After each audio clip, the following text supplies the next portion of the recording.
Buenas tardes, docente y compañeros de estudio. Vamos a hablar de organización de archivos.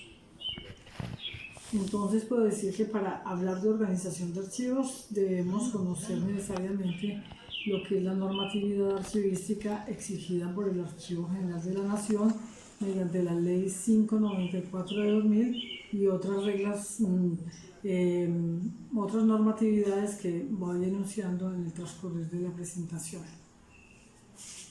¿Qué es la ley de archivos? Pues la Ley General de Archivos tiene por objeto establecer las reglas y principios generales que regulan la función archivística a nivel de la nación. Entonces, para hablar plenamente de la organización de archivos debemos conocer la organización de los documentos de archivo. Esto no es más que decir que las entidades del Estado están en la obligación de organizar los documentos de archivo, para lo cual deben desarrollar de manera integral procesos de clasificación, ordenación y se me escapó la otra, y descripción documental, que puedan apoyar la gestión administrativa de una entidad. Conoceremos entonces lo que significa clasificación documental. En la clasificación documental, las entidades del Estado deben desarrollar procesos de clasificación documental, cuyo resultado son los cuadros de clasificación documental, representando en los siguientes niveles y subniveles: de fondo, subfondo, sección, subsección, series y subseries documentales. Estos se encuentran inmersos dentro de la tabla de retención documental y la tabla de valoración documental. ¿Qué es ordenación documental?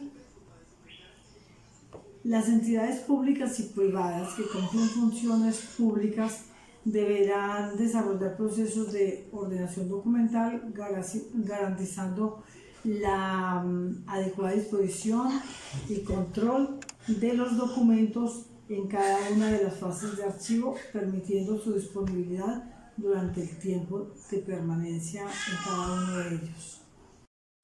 Dentro de las tres fases de archivos encontramos el archivo de gestión, el archivo central y el archivo histórico. En el archivo de gestión vemos todos aquellos documentos que se producen y que tienen valores primarios, que es el legal, fiscal y contable, que sirven para las consultas de las personas a nivel institucional. Encontramos el archivo central, que es el archivo al cual van los documentos por transferencias documentales del archivo de gestión. Y allí en el archivo central los documentos se convierten en archivos semiactivos. Sin embargo, siguen conservando los valores primarios: legal, fiscal, administrativo y legal.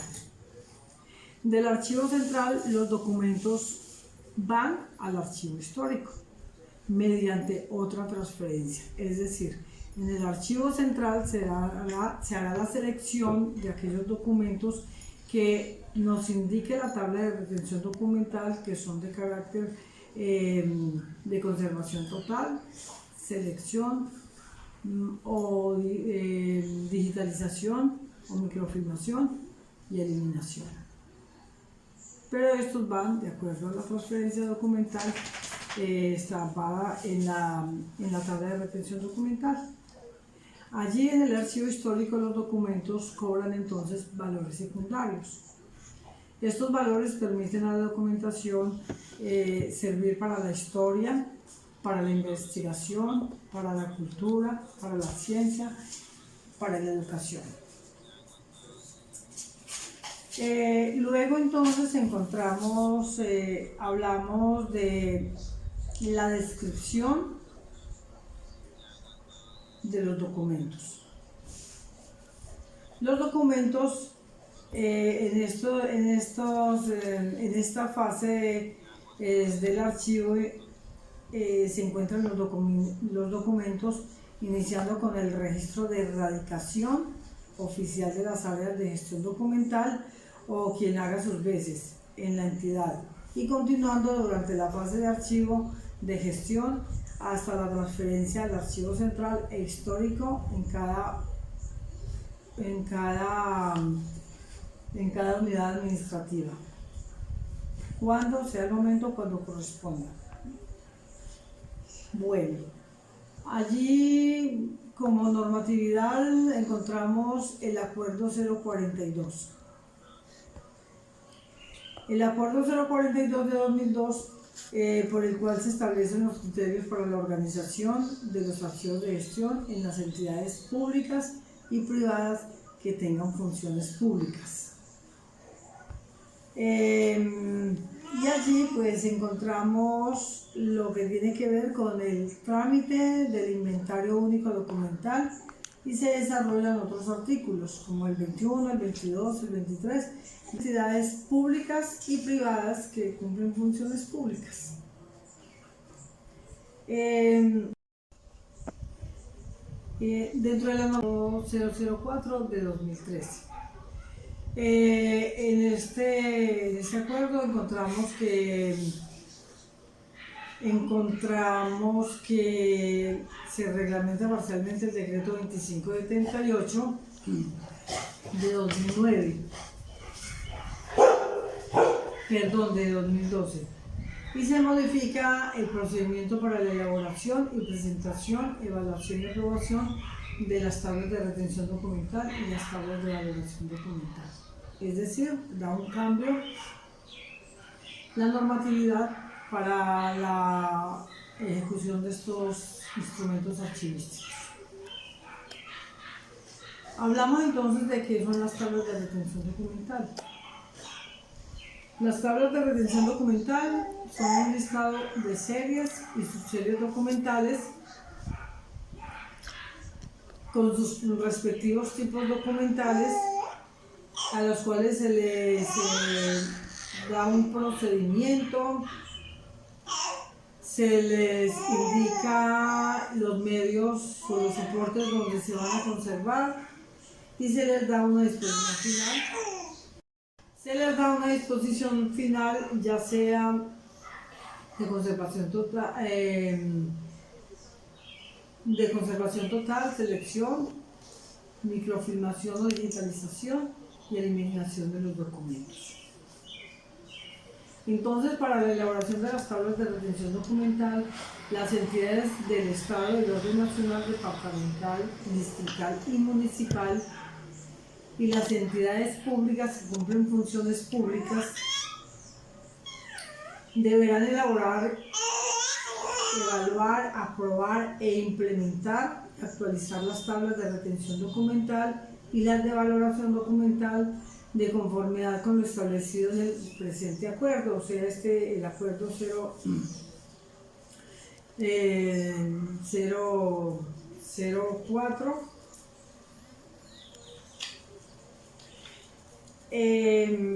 y de las normas expedidas por el Archivo General de la Nación. Es importante aquí también conocer qué son los cuadros de clasificación documental.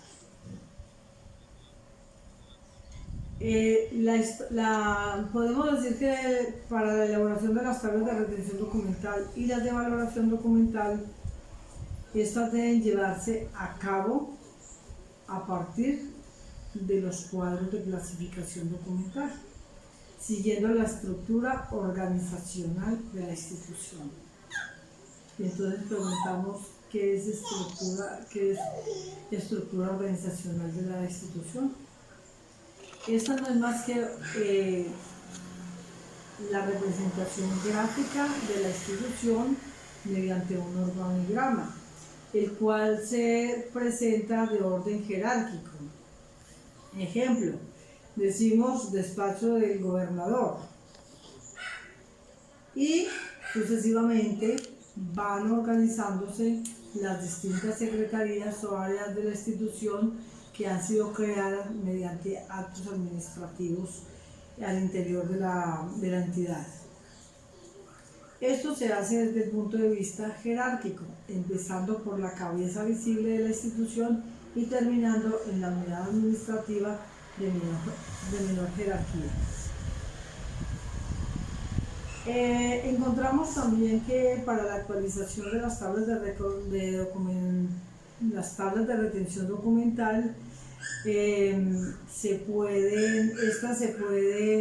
hace en los siguientes casos. Por normatividad, por cambio de normatividad, por fusión, por supresión, por terminación de una institución, deben hacerse la restauración, la actualización, perdón, de las tablas de retención documental, al igual que las tablas de valoración documental.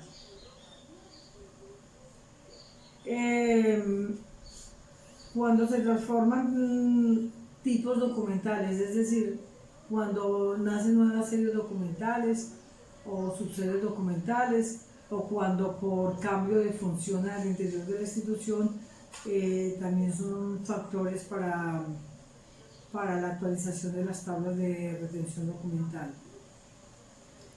La evaluación y convalidación deben hacerse por medio del Comité Interno de Archivos o el Comité Institucional de Gestión y Desempeño, el cual recoge en estos momentos los archivos, los comités internos de archivo en todas las instituciones, las cuales deben reflejar en sus actas los asientos referentes a la gestión documental, para que permitan ver la trazabilidad y control de los instrumentos.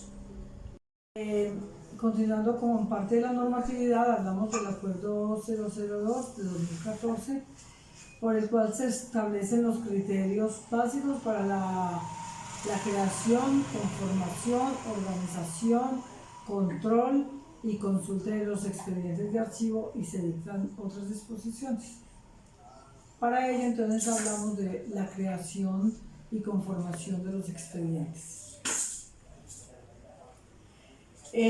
Los expedientes deben crearse a partir de los cuadros de clasificación adoptados en cada entidad y las tablas de retención documental desde su primer momento en que se inicia el trámite, actuación o procedimiento hasta la finalización del mismo, abarcando los documentos que se generen durante la vigencia y la prescripción de las acciones administrativas y fiscales y legales.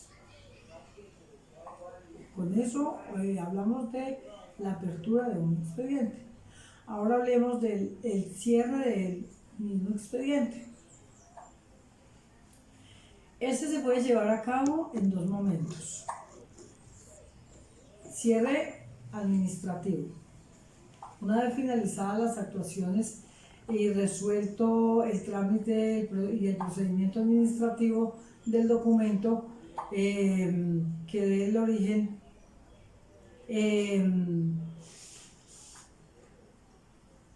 y el cierre definitivo, una vez superada la vigencia de actuaciones y cumplido el tiempo de prescripción de acciones administrativas, fiscales y legales.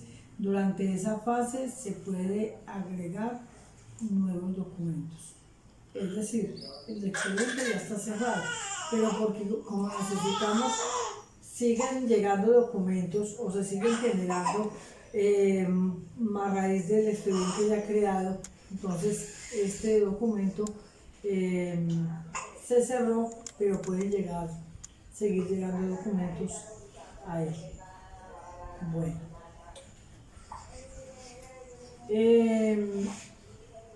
hablemos entonces de lo que son las transferencias documentales.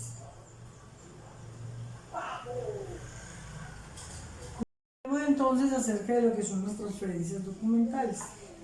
En las transferencias documentales encontramos dos partes: las transferencias primarias y las transferencias secundarias. ¿Cuáles son las primarias? Aquellas que surgen de los archivos de gestión al central. Una vez culminado todas las etapas de trámite administrativo del documento y teniendo como base la tabla de retención documental, se hace una preparación de los documentos para ser transferidos al archivo central. ¿Mediante qué? Mediante el inventario único documental, en el cual se registran todos los datos de la información de la serie o subserie que estemos organizando y que vamos a transferir. Esta transferencia se hace mediante un cronograma de transferencias. El archivo de gestión deberá elaborar un cronograma de transferencias, el cual se llevará a cada una de las secretarías o áreas de la dependencia para que ellos sepan cuáles son las fechas que les corresponde transferir sus documentos. Una vez recibidos los documentos, entonces se hace el recibido de la entrada del documento, pero no se da el recibo formal hasta tanto no haya una confrontación minuciosa de los documentos, carpetas con cajas contra inventarios documentales. Una vez finalizada la transferencia, entonces la oficina de archivo deberá levantar un acta para constancia de que la transferencia fue recibida. Luego entonces tenemos las transferencias secundarias. En las transferencias secundarias hablamos de aquellos archivos que llegan de otras instituciones porque se terminaron, se fusionaron, se liquidaron, entonces deben entregar los archivos al archivo central de la ciudad o del departamento donde estén adscritos. Allí entonces se reciben las transferencias secundarias y el tratamiento es similar al de las transferencias primarias. Luego entonces encontramos otra fase, que es las transferencias al archivo histórico. ¿Qué quiere decir esto? Que una vez terminados los tiempos de retención en cada archivo de los documentos, estos deberán ser transferidos a un archivo histórico que debe ser creado en todas las instituciones para la preservación de los documentos de carácter realmente relevantes, que es cuando hablamos de valor secundario, porque los documentos sirven para la historia, la ciencia, la cultura, la investigación. Hay dos pasos fundamentales que no se pueden dejar pasar de lado en cuestión de organización de los documentos, toda vez que hablamos del principio de orden original y el principio de procedencia. ¿Qué es el principio de orden original? En este principio los documentos no se producen de una sola vez, sino paulatinamente, según la etapa por la que van pasando el trámite. Para la satisfacción de una gestión es la relación causa-efecto que produce entre los documentos. Pues hay un documento inicial, otros documentos que le siguen y hay un documento que concluye esta etapa del principio de orden original. Igualmente encontramos el principio de procedencia. En el principio de procedencia nos permite saber qué unidad administrativa produce los documentos, por qué razón los produce. Y para esto encontramos entonces el llamado manual de funciones, en el cual se registran, como su nombre lo indica, las funciones de todos los funcionarios de una institución para definir responsabilidades en la producción y en la conservación de los documentos. Igualmente nos indica cuáles son los pasos uno a uno para la ordenación de los documentos. Y estos pasos los ubicamos fácilmente en otro manual denominado Manual de Procesos y Procedimientos. ¿Qué nos indica? ¿Cuál es el primer documento que con el que se debe iniciar la organización y cuál es el documento que le sigue sucesivamente a esa organización hasta finalizar la ubicación de los documentos?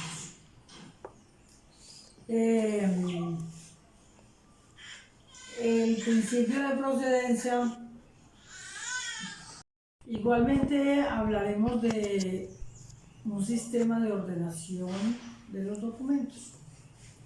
Este sistema nos habla que teniendo en cuenta la ordenación que debe hacerse a partir de las series y las subseries documentales, como vimos anteriormente, debe efectuarse tales propósitos en los archivos que se utilizan varios sistemas de ordenación que materializan la idea secuencial de la organización de los documentos.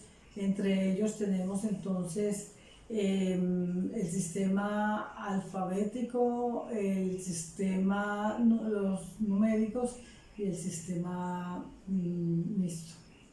En el sistema alfabético encontramos la organización desde el punto de vista temático, toponímicos o geográficos y onomásticos.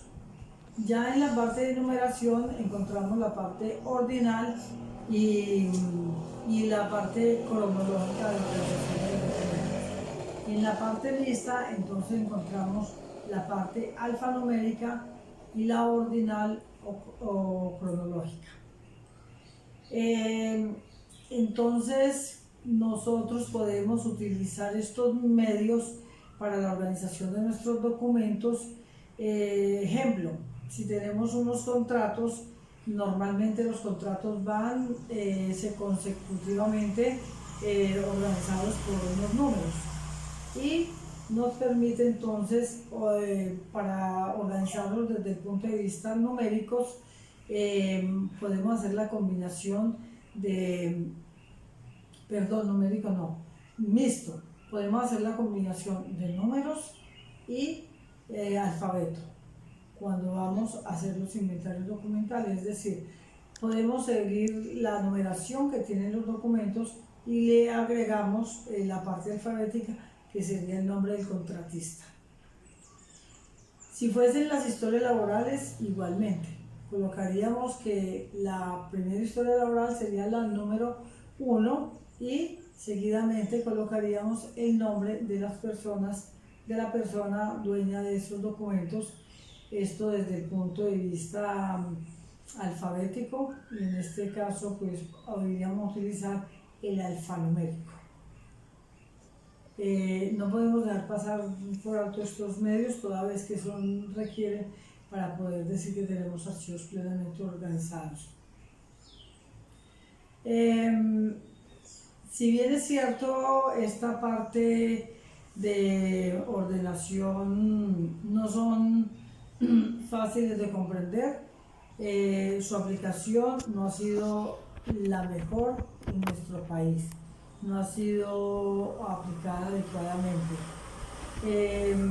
Pues algunos se han aplicado indiscriminadamente a agrupaciones documentales grandes de fondos o secciones y no a series y subseries documentales.